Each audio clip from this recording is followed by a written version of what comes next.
Okay, delighted to say back on the channel today with me is Mr. Ben Habib. Ben, how are you? Very well indeed. Thank you, Michael. How are you? Not too bad. It's great to have you Yeah. back on the channel. Obviously, we spoke before Liz Truss made her long-awaited statement. I just want to start off, Ben. I think it's been somewhat misreported what Truss actually said, and Boris then followed up. Truss is talking explicitly not about scrapping the protocol, but about changing the Northern Ireland Protocol. Boris Johnson then came out and said, we don't want to nix it, we want to fix it. Nevertheless, we did have the EU's Mara Sefcovic saying unilateral actions are not acceptable after Liz Truss's statement.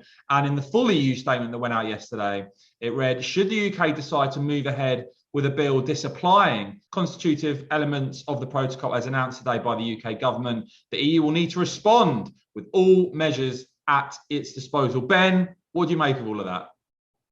Well, it's like the little chat we had before you started recording, Michael. This is Back to the Future. We've been here a couple of times before already. This smacks of 2019. It smacks of 2020 when the Prime Minister brought the internal market bill forward. He described that bill as being necessary because the protocol represented a threat to the very fabric of the nation. I'm quoting his words.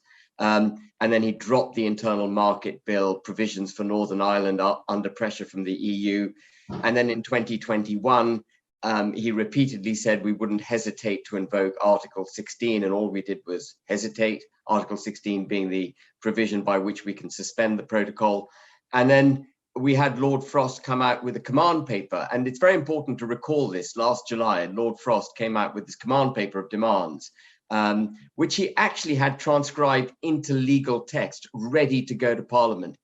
And what Liz Truss has done is effectively resuscitate the vast majority of what Lord Frost brought forward last July. So what Liz Truss announced yesterday is not new. And it wasn't unilateral action by a government. It wasn't even a threat of unilateral action. What it was a suggestion that she's going to bring forward legislation in due course to put into law that which Lord Frost had already well trailed if negotiations don't work out. So we're still going through this protracted, turgid, molasses-like negotiation with the EU.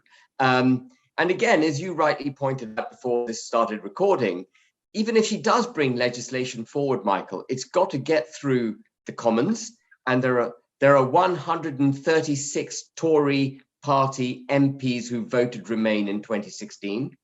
Then it's got to go to the Lords, and we know what the Lords is like when it comes to anything anti-EU. This is a very long game.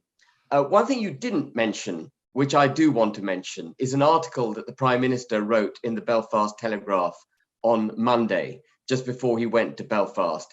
And in it, he said a number of very interesting things, none of which were heartening for unionists or for Brexiteers, by the way. But one of the things he said was that he wanted to get the protocol sorted out by 2024. He's not putting any kind of instant time frame on this. This is going to drag on.